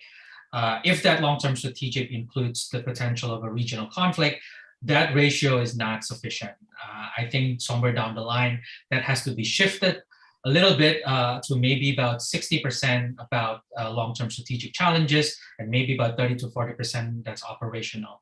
The consequences of that means that some of the security operational tasks needs to be rerouted, I guess, to non-military agencies and actors. But this is, of course, very unpopular because who wants to surrender operational duties, which comes with budget and so forth and so on. So this is the first unpopular opinion. The second unpopular opinion in terms of priorities for capabilities is we don't know the answer to this yet. I think this is an ongoing conversation, but it is certainly the case we cannot have both. We cannot keep expanding the number of personnel and have enough resources for higher military capabilities in terms of technology. As Mas Alman said earlier, automation is going to be part of our future procurement plans, which means we need to invest a bit more in terms of the quality of human resources and less the size of the force. So the unpopular opinion here is that how do we reduce the size of personnel? Because right now, without a reduction in sizes, the allocation of budget will always go to 60, 70% to personnel with very little space for exercises, training, procurement, and R&D. And this is not, I think, sustainable in the long run, which means the unpopular consequences of that is how do we boost the Navy and the Air Force at the expense of the Army? I know that's very simplistic and it's very uncomfortable, but the truth is, I think in the long run, without significantly boosting the role of the Navy and Air Force, we will be under-equipped for regional strategic challenges. But even that, that boost for the Navy and Air Force also comes with unpopular and uncomfortable consequences. For example, is the Navy prepared to surrender some of its maritime law enforcement duties to the Coast Guard so that the Navy can focus on more high-end naval capabilities? Because we cannot do both. And to deploy sophisticated frigates for fishing patrols seems not the right call to make on a regular basis. It's a lot of money for patrol vessels. That's like saying if we deploy the most advanced frigates and fighter jets in the Natunas, we will suddenly have no more fishing vessels from China. That's not a real thing. The challenges on maritime militias is not going to be solved with the most advanced weaponry. So if we do decide to boost the Navy and Air Force, both the Navy and Air Force also needs to grapple with some of the uncomfortable questions about reducing some of the what we consider as military operations rather than war functions to other institutions. The question about the culture for efficiency and zero enemy. On the zero enemy, there is a way to get around that problem, which is the scenario-based planning. Scenario-based planning doesn't have to name an enemy.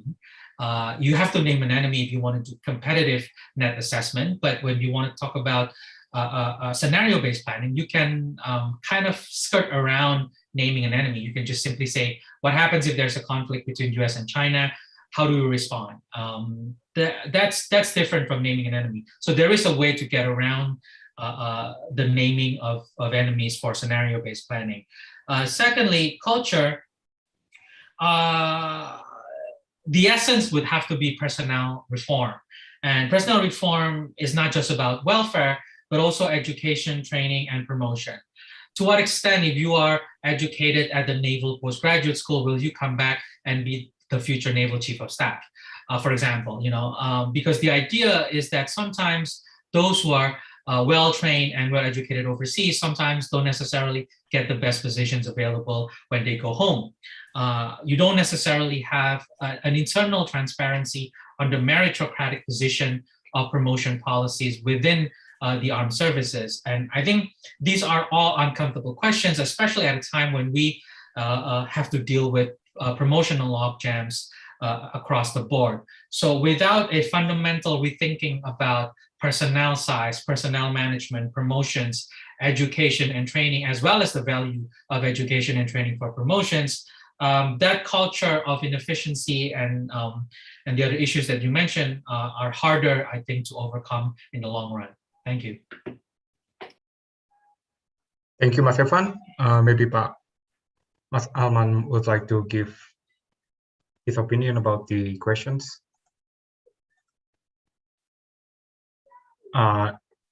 If not, our last question will be from our YouTube audience, from Humam Fidi Hunafa.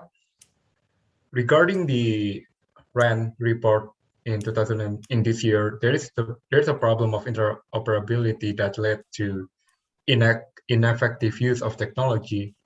What solution do you suggest toward this matter?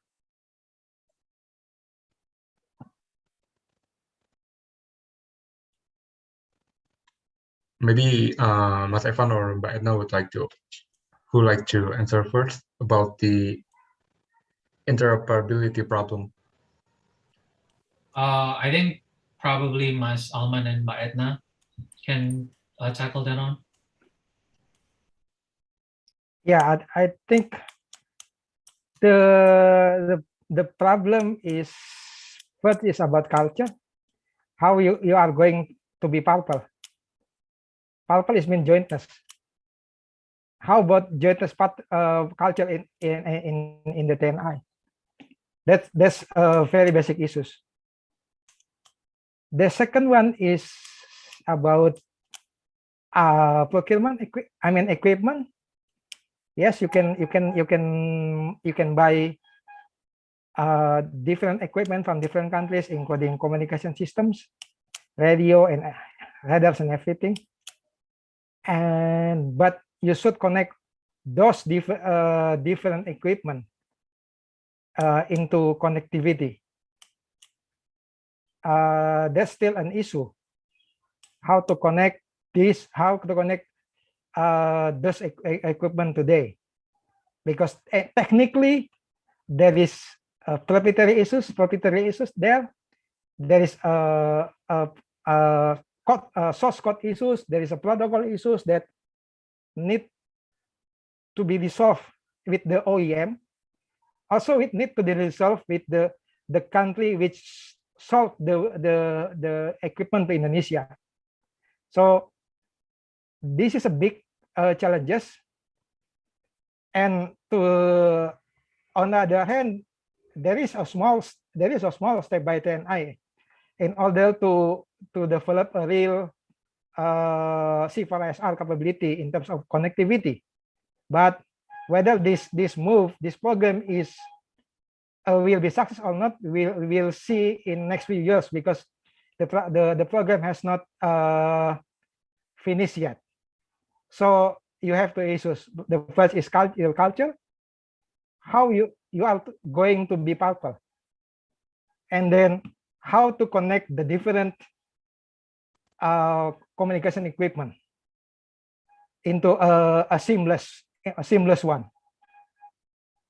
Yes, I mean, a few years ago, US offered the let's say that data link like link 16, but of course there is string attached there. That's your problem. How to solve this problem? Thank you. Thank you, Mas Alman. Maybe Mbak Edna would like to add something. Thank you. I think the basic problem is with the procurement. As I said before, even for our Air Force, because of it came from like 2 or 3 producer, they cannot communicate well, so they even cannot define whether this is a friend or foe. In the long term, we hope to have our own communication system, but in the short term, I think this is the problem that have to be solved by the Minister of Defense in terms of procurement and to integrate the communication systems. We have Kogab Wilhan that can be interesting cases to train on this interoperability, but as far as I know, even the Kogab Wilhan hasn't have the major organization yet inside them. So I think it's still a big problem in the near future. Thank you. Thank you, Mbak Edna, for the answer.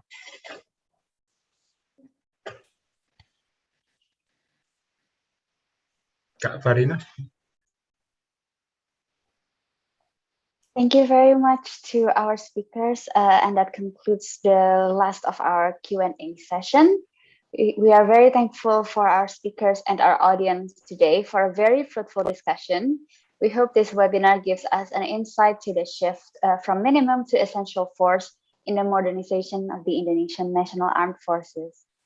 We would like to inform our audience that Samar Sentinel will hold another webinar on the topic of offsets in near future. You can follow our social media accounts on Twitter, Instagram, and LinkedIn to receive updates about our upcoming webinars. To watch or listen to our previous webinars, including this one, you may check our YouTube channel and see for yourself. And you may gain very much interesting, insightful information from our previous webinars. Once again, thank you very much for everyone for your participation in the webinar. Stay safe, stay healthy, and we hope to see you very soon. Thank you very much. Everyone. Thank you. Thank you. Thank you. Thank you.